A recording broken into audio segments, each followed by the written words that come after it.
This video was made possible by Skillshare, home to over 16,000 classes that could teach you a new life skill. The first 500 people to sign up using the link in the description will get a 2-month free trial. Imagine your average day. What does your schedule look like? Your alarm goes off to get ready for work or school. You probably procrastinate for a few minutes, checking all your social media and catching up on all the Reddit posts you missed. You get dressed, hop in the car, and listen to your usual playlist on Spotify or Pandora. You're probably on your phone more than you should be while at work or school. At the end of the day, you come home and start rewatching Futurama for the 7th time on Netflix, or you get on Steam and play a game with friends. Notice a trend? Anytime you're not actively working on something that requires your attention, you're on your phone or some other device that has access to the internet. These days, our personal lives and society as a whole revolve around the internet, from social media to medical records to bank account activity. We can hardly imagine a world without constant access to social media and the internet. For better or worse, the modern world is completely reliant on this technology. So, what would happen if the internet just stopped working? Before we explore what a world without the internet would look like, we need to understand that the internet isn't a simple system. There's no big red button to press that shuts it all down, though some countries do have kill switches to use in the event of civil unrest, such as Turkey, Iran, Egypt, and many suspect, China. It would be incredibly difficult to take down the entire world's access to the internet, as the arrays of interconnected networks are incredibly massive and complex. The simplest explanation for a complete world internet outage would be a powerful solar storm, which would send destructive flares in our direction, taking out satellites, power grids, and computer systems. So while it's unlikely to happen on a worldwide scale, it's definitely possible. Let's start with the personal changes we would all experience. One morning you wake up, grab your phone to check notifications like usual, and then nothing. Your social media and other apps won't load, and neither will the actual websites. Twitter, Facebook, Reddit, YouTube, Netflix, Amazon, all down. At this point, you'd probably be frustrated, your morning routine thrown off, but you'd probably assume your phone is just acting up and will fix itself soon. Let's assume you were planning on trying a new breakfast place in an unfamiliar part of town. You get in your car, open your GPS app, and nothing. Now what? How are you supposed to find your way? You decide to wing it and try navigating by street signs. An hour later, you make it home after a long and frustrating adventure trying to find your destination. Looks like it's going to be another lazy Netflix day for you. Except when you turn on your TV and try to load Netflix, nothing happens. The situation is the same up and down your street, across town, and around the world. But in some places, things are getting much worse. Major cities like New York experience gridlock like never before, with most traffic lights defaulting to solid or flashing red, congesting the streets and making everyone late for everything.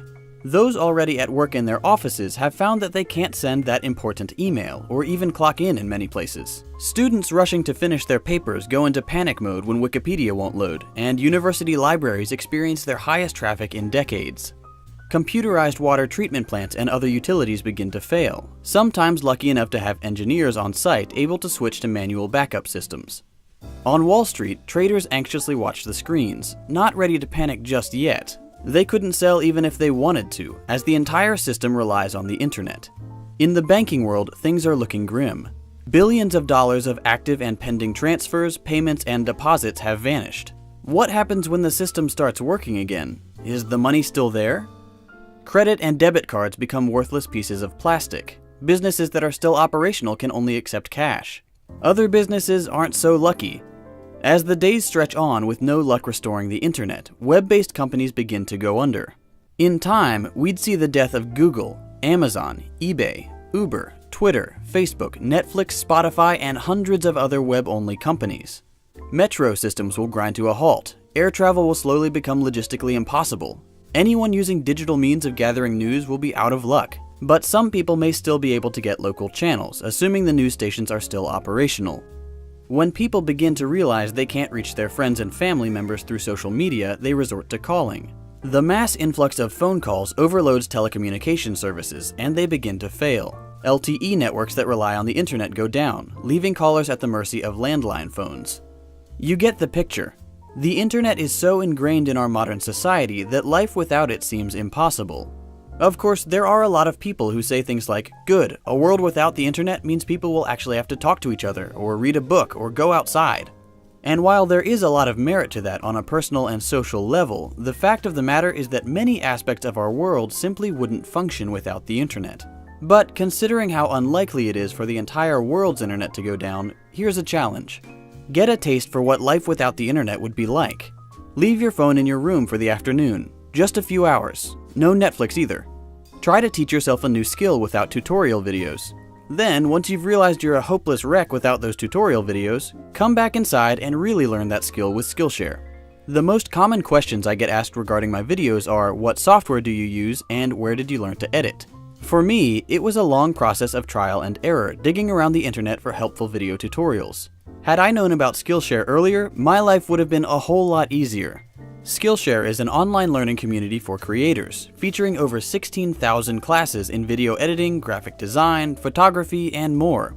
Anyone can take a class, try a project, or even teach a class themselves. Premium membership begins around $10 a month for unlimited access to everything. As a little thank you for watching my videos, Skillshare is offering a 2-month free trial for the first 500 people who sign up using the link below. You can use those 2 months to learn an awesome new skill that you can use to market yourself, create a business, or even start a YouTube channel like I did. There's no better time than now to take that first step to learning that skill you've always dreamed of having. And since it's completely free to try, you have nothing to lose. Be one of the first 500 to sign up with this link to start your 2-month free trial with Skillshare. If you enjoyed this video, make sure to subscribe, and click that little bell next to the subscribe button to be notified every time I release a new video. You can watch my other videos by clicking here, or for something completely different, come watch me play video games with a friend on my new gaming channel. Thanks for watching, and I'll see you in the next video.